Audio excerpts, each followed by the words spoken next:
lagi sama kita di Visipol Ngobrol Yuk.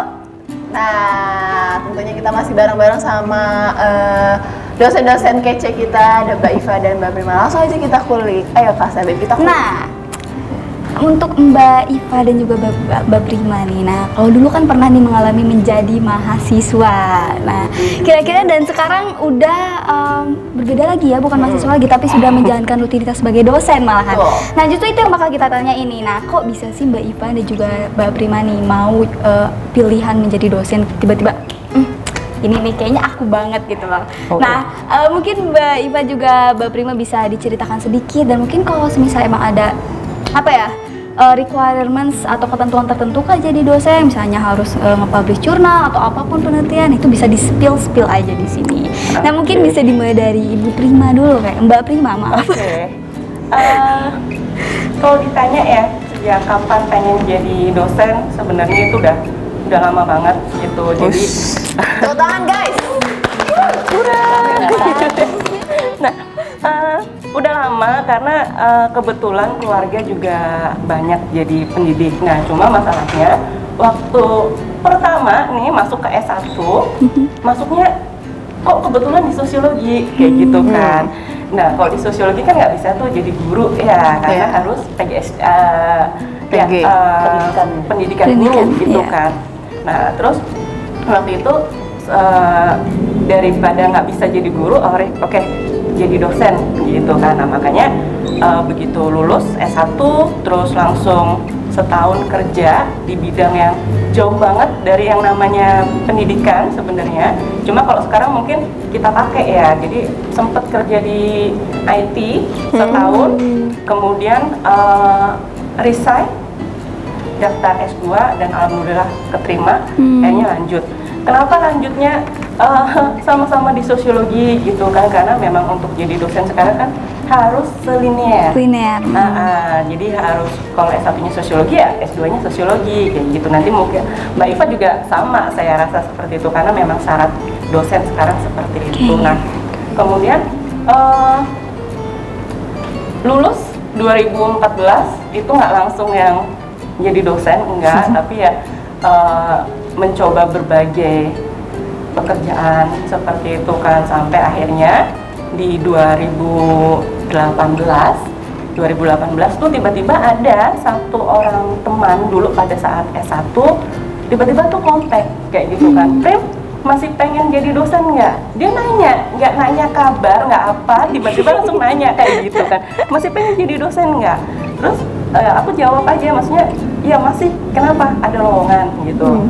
Terus menyampaikan kalau ini Unsur buka lowongan gitu. Loh iya ya, nggak ngerti, karena memang di tahun itu memang mau daftar CPNS tapi di Kemensos kayak gitu, jadi jauh gitu kan. Nah, akhirnya terhubung kembali dengan dosen-dosen di sosiologi seperti itu ya. Salah satu yang sekarang jadi senior saya, akhirnya dulu dosen pembimbing saya. Akhirnya kami ketemu setelah sekian tahun nggak pernah kontak juga, ketemu. Terus satu hal yang kemudian saya ceritakan ke beliau itu, saya bilang, Pak, saya pengen jadi dosen, cuma agak trauma karena beberapa kali daftar di beberapa universitas itu ternyata yang namanya kalau saya bilang bukan KKN sih, cuma mereka lebih memilih alumninya gitu daripada yang dari luar gitu kan. Nah, akhirnya saya agak trauma nih mau daftar jadi dosen lagi gitu. Saya takut nanti ternyata di sosiologi juga udah ada kandidatnya, ibaratnya seperti itu kan. Terus beliau bilang gini, Prim, coba deh ya kalau mikir tuh agak jernih sedikit. Beliau bilang kayak gitu. Saya kaget waktu itu, loh emang salah ya maksudnya pikiran saya seperti itu. Dan beliau bilang, emang kalau kamu daftar di Kemensos terus nggak ada orang dalam gitu kan? Betul. Ya kan, logikanya kan seperti itu. Apalagi ini pusat gitu kan. Terus kamu kenal nggak sama orang Kemensos? Nggak ada. Ya udah, terus kenapa mempertahankan di sana? Kalau kenapa nggak daftar di sini aja? Nah, akhirnya disitulah kemudian saya daftar itu H-1 penutupan. Itu baru daftar. Saking galaunya mau milih Kemensos atau masuk ke Unsur. Tapi ternyata saya lebih milih untuk ke Unsur, dan alhamdulillah ya ternyata memang mungkin rezekinya di sini. Iya, Seperti itu. Jadi beberapa kali daftar CPNS di daerah lain, di provinsi lain itu nggak pernah lolos karena mungkin memang takdirnya ya udah kamu di Purwokerto aja, nggak usah kemana-mana gitu kan. Jadi daftar di mana-mana tuh nggak ada yang keterima kayak gitu. Terus kalau misal apa ya? Kalau ditanya ada nggak syaratnya? Nggak ada. Kalau kamu jadi dosen, pengen jadi dosen PNS seperti itu ya lulus ujian CPNS aja udah itu syaratnya. Gitu sih kalau dari aku. Oke. Kalau dari tepuk tangan dulu ya mungkin. Dari Mbak Iva sendiri gimana? Kalau dari saya sih mungkin mirip-mirip juga sih sama Mbak Prima. Kebetulan keluarga saya tuh banyak yang guru dari kakek nenek, terus kemudian kedua orang tua saya juga guru, bude, pakde, banyak guru. Jadi waktu itu pandangannya ketika orang kuliah, apalagi cewek gitu ya, pasti ntar kamu jadinya guru gitu. Tapi ketika saya masuk kuliah, saya milihnya tuh HI itu. Orang kayak HI itu apaan sih? Waktu itu saya jawab Muti Hafid itu loh yang ini wartawan yang diculik di Irak. Saya bilang gitu, ngasal aja gitu ya. Jadi cuma kepo dulu baru ngomong. Kalau ditanyain biar bisa jawab gitu kan. Kalau ditanya dulu pengen jadi dosennya itu dari mana? Karena saya nggak pengen jadi diplomat. Udah itu aja sih. Cuma kayak waktu itu lihat kayaknya diplomat susah nih, jadian mending apa ya kerjaan yang cocok dengan jurusan HI gitu. Ngobrol sama orang tua ketika mau lulus, terus bapak saya, kenapa mau jadi dosen aja gitu?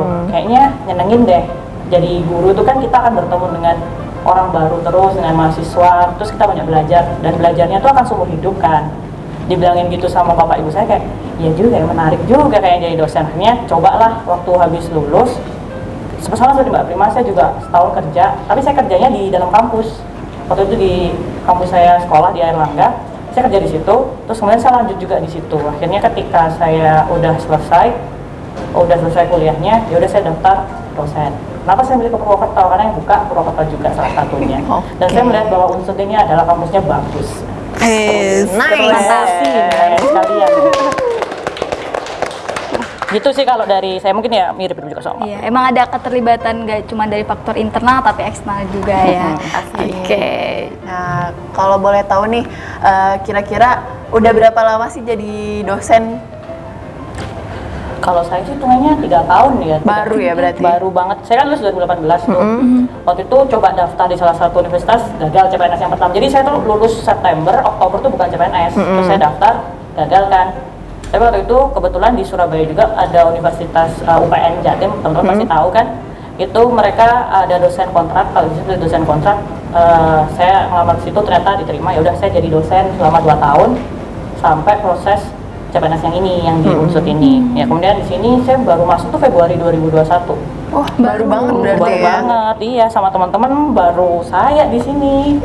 Kayak Maya tadi waktu ditanyain tahu tempatnya nggak, wah saya nggak tahu di mana. Ya, karena baru banget ya. Baru banget gitu. Jadi saya emang mungkin pengalaman saya lebih singkat ya, karena saya 3 tahun doang jadi dosen. Dan kalau Mbak Prima cerita lulus 2014, saya 2018 baru lulus S2.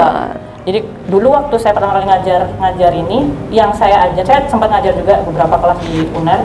Yang saya ajar tuh yang saya ospek waktu saya dulu mahasiswa. Jadi kayak ketemu lagi saya sudah dosen, dia masih mahasiswa terakhir kan. Dulu saya ngospek dia waktu dia maba gitu. Jadi kayak nanti saya jaraknya masih singkat banget gitu. Ya itu sih kalau dari saya.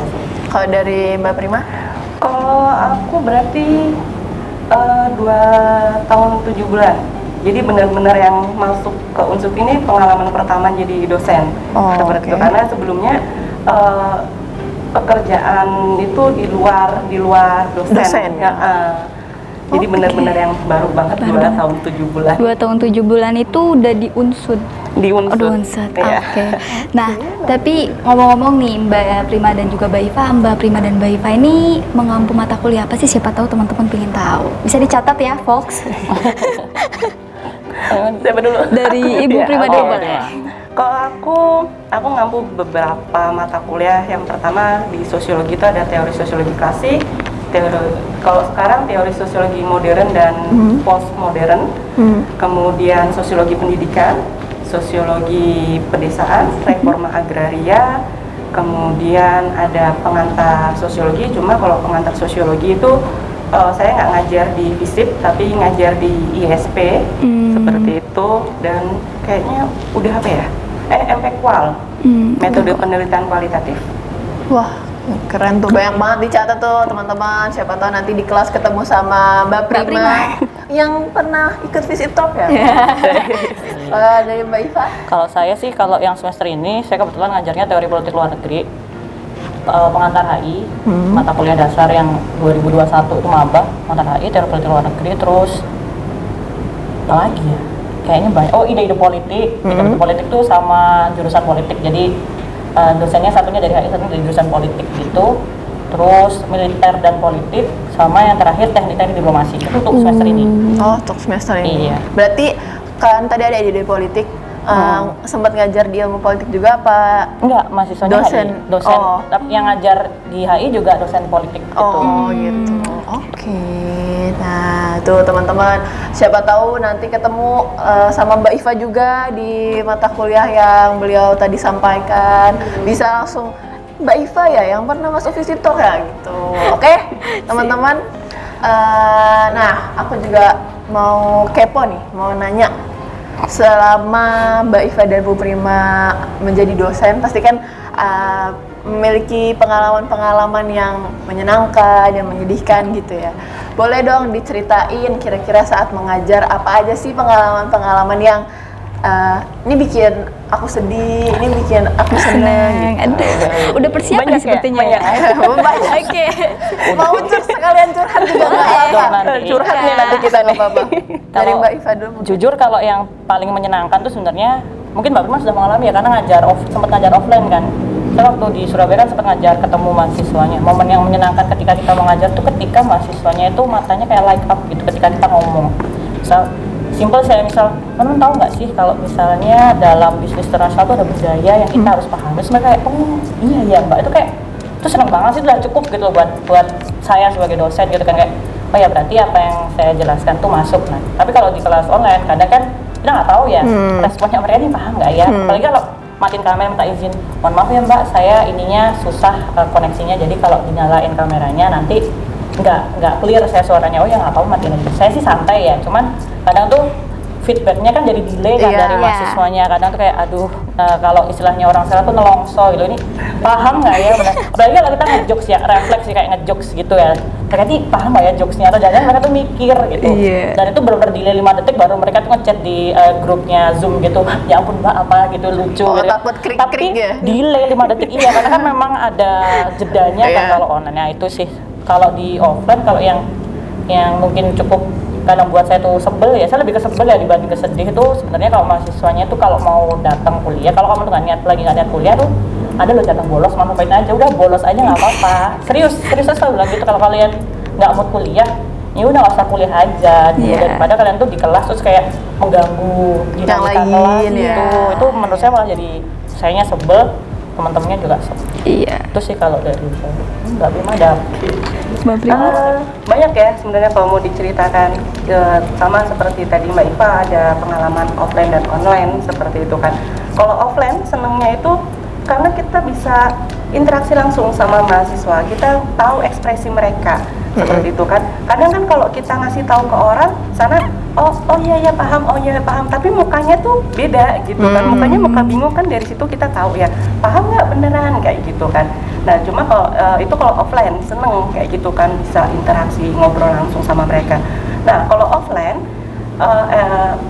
kalau online ya, kalau online itu nggak enaknya kalau pas dapat kelas itu aliran kebatinan. Kenapa tuh? Kalau aliran kebatinan tuh ya artinya satu kelas tuh diem semua.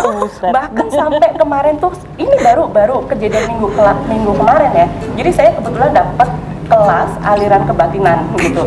Sampai saya tuh tanya gini, karena kalau kita mau mulai kelas kan kita nanya ya, suara saya terdengar nggak? Ya. Gitu. Atau PowerPoint saya sudah terlihat belum? Itu saya nanya ke mereka, itu sampai nggak ada yang jawab. Sampai akhirnya saya tuh kayak gini, oh oke, kalau nggak ada yang jawab berarti udah kedengeran, udah saking krik-kriknya aja gitu. Nah nggak enaknya tuh kayak gitu kalau online ya. Terus kadang juga kalau pas online dapet mahasiswa tuh yang kalau nanya off cam gitu kan. Kadang saya nanya gini, bisa nggak on cam? Begitu di on cam yang cewek-cewek nih biasanya saya dapetnya itu mereka yang pakai anduk atau pakai selimut kayak gini, Bu, kayak gitu kan. Pakai mukena, biasanya pernah lihat. Mending kalau pakai mukena gitu ya. Pakai nggak pakai hijab, biasa mereka pakai hijab, ini mereka pakai anduk atau pakai selimut kayak gini. Bu, saya mau nanya. Oh iya, silahkan gitu kan. Ya maksudnya itu kan pengalaman yang nggak akan didapat kalau kita kuliah offline gitu kan. Tapi yang nggak enaknya itu tadi kalau dapat kelas aliran kebatinan tuh berasa ngomong sendiri, udah on cam sendiri, ngomong sendiri nggak direspon lagi. Jadi Itu kayak sedihnya radio. tuh sampai ke hati gitu kan. Itu sebenarnya ngomong Bu, tapi emang dari batin. Dari batin, ya. ya. Sebenarnya ngomong, teman-teman juga ngomong. Iya, makanya saya bilang aliran kebatinan sampai saya nggak denger. Iya, betul. Mungkin itu sih kalau dari saya. Unik ya guys, ternyata. On cam makanya kalau kuliah tuh. Emang kayak ada lagi online kayak gini pasti ada harus adjusting sama beberapa nilai yang baru kan. Minimal nih kalau misalnya emang ditanya kayak gitu bisa on mic aja gitu. Iya Bu, terlihat atau apa gitu. Jadi jangan sampai hening gitu karena mungkin ke Mbak Maya juga jadi bingung gitu. Ini mau mulai juga nggak respon gitu betul. ya. Kan ditanya kedengeran nggak suaranya, kok nggak ada yang jawab ya, gitu kan. Jadi bingung sendiri ya. Ini kedengeran nggak gitu, masuk nggak suara saya, PowerPoint-nya terlihat nggak kan kita nggak tahu ya. Betul, betul. Tapi tenang aja kan bentar lagi mau offline Bu. Nah, Betul. tandain aja Bu anak-anak yang Besok tak tandain nih mereka. siapa nih yang kemarin offline gitu. Betul. Kamu yang bisa matiin kamera. Kamu yang biasa pakai selimut, pakai anduk gitu. Aduh. Nah, kalau barusan kan memang unik ya pengalamannya, tapi aku mau nanya nih Mbak Prima dan juga Mbak Iva, apakah ada pengalaman bersama mahasiswa yang unik nih kalau entah itu lagi Yang benar-benar the real unik. Iya, dari unik nih kayak baru banget nih saya ketemu mahasiswa seperti ini gitu. Iya. Nah, kira-kira ada nggak sih gitu? Mungkin dua dari Mbak Iva dulu kali ya. Unik ya. Unik. Saya tuh serius ya, kalau kayak tanyain mahasiswa unik, kayaknya saya dulu waktu mahasiswa tuh Juga unik gitu. Unik ya. itu karena dosen-dosen saya kalau misalnya cerita kebetulan kan kalau beberapa jurusan tuh kan kalau satu jurusan se Indonesia tuh kan kumpul-kumpul gitu. Nah salah satu dosen saya dulu tuh kadang tuh cerita ke dosen sini kayak iya emang anaknya gitu, nyeritain saya gitu. Cuma nggak banyak kan, cuman karena mikirnya kalau unik sih apa ya? Ada kemarin tuh saya tuh pernah kepikiran nemuin jadi mahasiswa itu dia tuh ngechat ke grup chat kalau dia tuh lagi malas kuliah di saat kuliah. Serius ya? Oh my god. Siapa ya namanya lupa. Jadi dia tuh kayaknya lagi dia mungkin ngechat temennya kan tuh lagi kuliah kan biasanya kan ada grup WhatsApp-nya. Saya bilang ke teman-teman silakan bergabung ke Zoom gitu.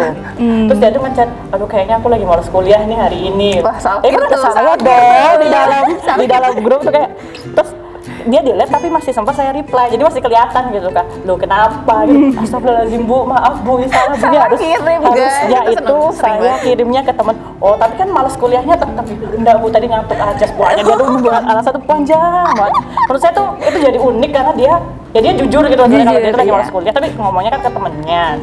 Dia salah kirim ke grup yang ada dosennya. Sering terjadi. Sering terjadi. Sering terjadi ya ternyata tuh.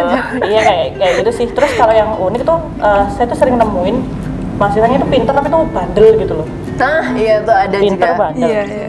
Jadi kayak dia tuh pinter banget nulis ini. Tapi di Unsur saya belum nemu ya karena masih baru ya.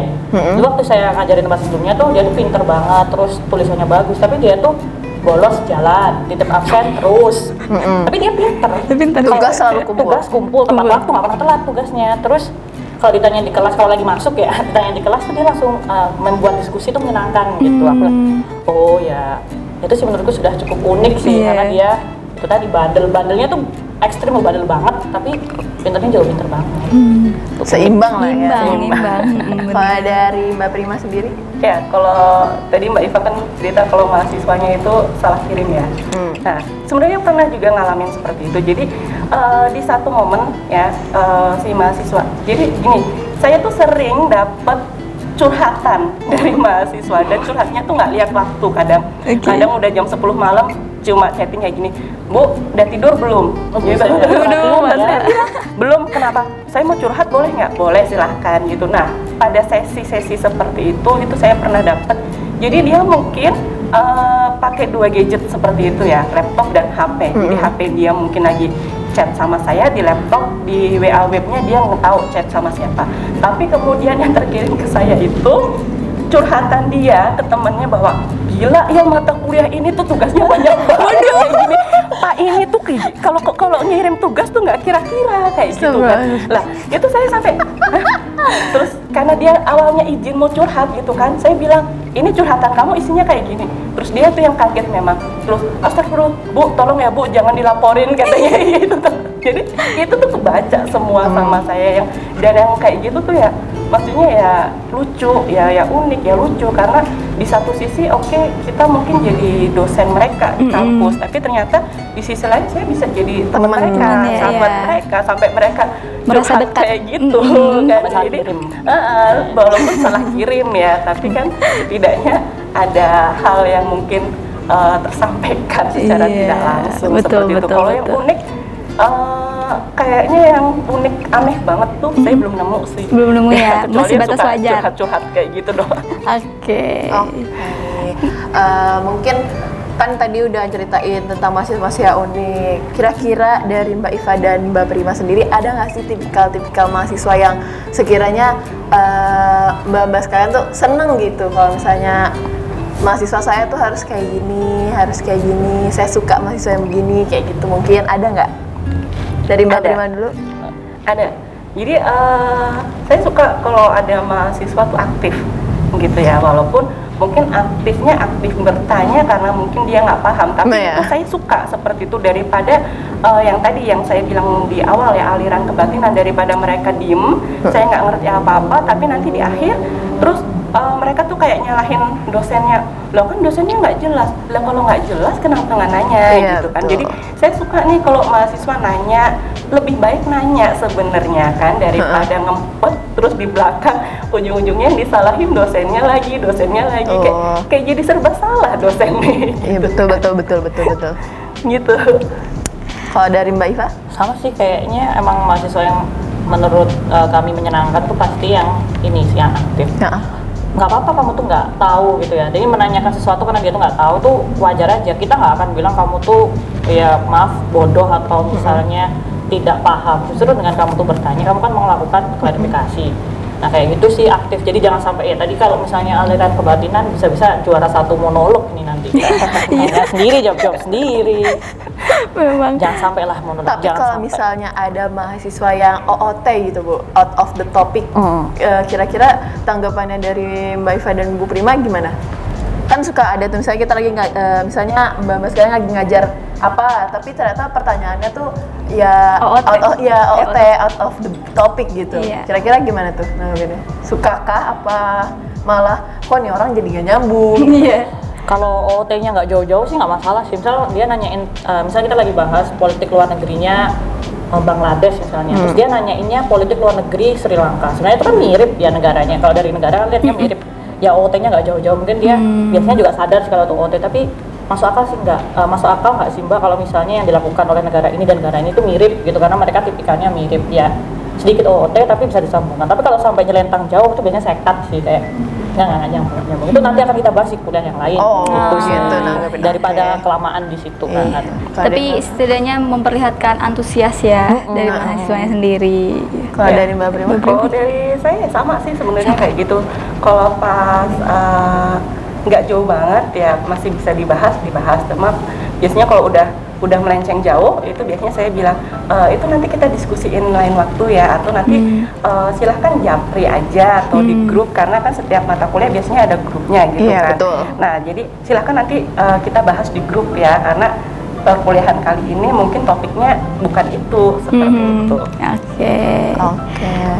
Mungkin nih di luar kesibukan jadi dosen, kira-kira aku pengen tahu aja kalau hari liburnya atau hari weekendnya Mbak sekalian tuh ngapain sih, atau mungkin ada apa ya tips Kegiatan. and trick gitu Iya. untuk merefreshkan diri sebagai dosen. Naikin mood ya, Ya, naikin mood. gimana? Apakah tadi seperti Ayo, udah. menulis jurnal gitu ya? Waduh. Bagaimana gitu kan? Kalau itu bukan naikin mood Oh, itu. bukan naikin mood ya? kerja lagi dong. Roller coaster ya? Nah, itu kerja lagi, lagi pikiran lagi ya, nggak refreshing Turun gitu. lagi nanti. Silakan mungkin dari Ibu Prima dulu nggak apa-apa? Oke, kalau saya biasanya kalau misal weekend atau libur, kalau nggak jalan sama keluarga, ngedrakor. ya jujur aku suka drakor kayak gitu kan ya. Jadi K-popers bukan K-popers tapi Wah. bukan K-popers tapi suka aja, kadang suka nonton apa, dan itu biasanya milih drama yang memang lama episodenya Episodenya. sampai sekian puluh episode, jadi setiap minggu tuh punya PR iya, kayak gitu betul, kan. betul, Ini betul. nyelesain yang kemarin kayak gitu. Oke. Nah paling kayak gitu sih, itu udah Drakor. bikin bahagia maksudnya. Bahagia. Oke, sederhana. Untuk Mbak Iva gimana? Kalau saya banyak lah. Oh, Waduh. banyak. Kalau saya sering dikatain teman-teman saya tuh part time dosen, full time-nya fangirl malah. Oh, fangirl. Iya, tapi saya jujur banyak hal yang saya senangi karena saya kalau lihat bola saya senang. Bapak saya tuh guru olahraga. Jadi waktu dari saya, dan saya anak pertama kan, saya tuh sudah diajak nonton Piala Dunia 98. Waktu itu masih umur 5 tahun kalau nggak salah. 98 terus 2000 Euro 2000 terus saya diajak nonton di TV. Jadi saya suka bola dari dulu. Jadi ada punya satu klub kesayangan. Saya ikuti sampai sekarang. Badminton juga, saya suka lihat badminton. Terus ya itu karena pengaruh orang tua saya nonton di TV, saya diajak, kayaknya saya senang. Dan mungkin karena tipikal itu tadi ya, full time-nya fangirl, jadi kalau saya lihat sesuatu tuh jadi kayak seneng banget, terus ngikutin, beli jersey-nya lah, terus beli posternya dan sebagainya. Itu saya juga sama K-pop seneng banget, seneng dalam artian saya ngikutin. Dulu Trennya. zaman saya kuliah, waktu fan war saya ikut. Waduh. Membela idol Waduh. saya, ini dibully saya bela gitu. Untung akunya sudah saya hapus, saya bisa menghapus ini ya. Jejak digital. Nanti mahasiswanya Mahasiswanya baca. kayak mampu dosennya Aduh, ternyata ikut fan war gitu. Sampai Fan war. sekarang pun saya masih suka fangirling gitu kalau misalnya ada momen-momen atau ada event atau ada acara-acara mereka comeback juga saya nge-hype gitu. Iya. Nah itu menurut saya emang balikin mood banget. Mood banget, mantap. Teman-teman. Aduh, oke. Kapan lagi dosen bisa ngikutin Iya, fan K-pop? jangan-jangan. Yoi. Jangan-jangan waktu itu fan war saya ya? Jangan-jangan Sama jangan-jangan aja. punya fan war. Oke, lupakan Waduh. saja ya guys. Nah, tapi nih aku pengen tanya nih ke Mbak Iva dan juga Mbak Prima, kira-kira ada nggak sih semacam wejangan nih untuk mahasiswa-mahasiswa yang mungkin sekarang udah di semester akhir atau mungkin yang sudah lulus dari masa perkuliahannya gitu? Apakah sebenarnya kan mungkin mereka masih bingung apakah harus tetap ngikutin cita-cita idealnya ataukah harus melihat kondisi yang lebih realistis atau gimana? Apalagi kan lagi pandemi ya. Iya, mungkin bisa dimulai dari Bu Prima dulu. Oke, intinya gini, idealis itu bagus ya, Iya. tapi realistis itu lebih bagus lagi. Betul. Gitu ya. Betul. Jadi ketika nanti kalian lulus, ketika nanti kalian atau misal sekarang udah lulus nih, nah oke, kalian punya cita-cita idealis gitu ya, tapi jangan kemudian hanya mengejar satu cita-cita itu. Coba deh berbagai bidang kayak gitu kan, karena kita nggak tahu, oke cita-cita itu mungkin menurut kalian itu yang paling pas buat kalian. Pada kenyataannya belum tentu seperti itu kan, belum tentu. Bisa jadi ketika kalian mencoba hal-hal baru, kalian juga tertarik di situ. Betul. Ternyata kalian menemukan passion kalian yang sebenarnya, Betul. kan kita nggak Betul, tahu gitu kan. Jadi kalau menurut saya ya idealis itu bagus, cuma lebih realistis itu jauh realistis itu jauh lebih bagus kalau menurut saya. Oke, Gitu. Kalau dari Mbak Iva? Kalau dari saya mungkin pesannya ke teman-teman yang sedang mengerjakan tugas akhir atau skripsi atau sedang berkuliah, skripsi yang bagus atau skripsi atau tulisan yang pokoknya itu bagus itu ada yang selesai. Jangan terlalu idealis, diselesaikan aja. Kalian semua tuh pasti punya waktunya masing-masing dan jangan khawatir kalau misalnya ini bukan rezekinya atau belum waktunya tuh bekerja, semua tuh punya timeline-nya masing-masing. Nggak usah khawatir. Oh, tenang aja teman-teman, semangat terus. Jangan ngeluh terus, nongkrong juga nggak apa-apa, nongkrong aja sembari skripsian, tenang aja. Nah, kan tadi udah dapat sneak peek lah sedikit-sedikit bincang-bincang santai tentang dosen ke mahasiswa. Betul. Aku mau nyampein nih pesan-pesan dari mahasiswa untuk dosen, mumpung ada perwakilannya gitu. Surat cinta. Semacam surat cinta, bukan keluh kesah lagi. Kita surat cinta aja lah ya. Kalau ngeluh kayaknya mahasiswa emang ngeluh terus ya. Jadi Lanjut. surat cintanya aja nih. Yang pertama ada dari mahasiswa tercinta, nggak bisa disebutin namanya. Oke. Katanya semangat terus ya Bapak Ibu dalam membimbing kami, semoga selalu sehat. Maaf kalau misalnya suka nggak on cam. Ditandain mas sama Mbak Iva, Mbak Prima, awas aja offline, Parah. awas ya kalian. Terus yang kedua juga ada dari mahasiswi tercinta, terima kasih sudah selalu bekerja keras. Jangan lupa tetap jaga kesehatan ibu dan bapak. Terima kasih teman-teman yang udah kirimin Yes, nah. pesannya. Gimana nih Fox, keren gak sih? Kayak kita kan tadi udah ngobrol-ngobrol mengenai life as a lecturers nih dari Bu Prima dan juga Bu Iva.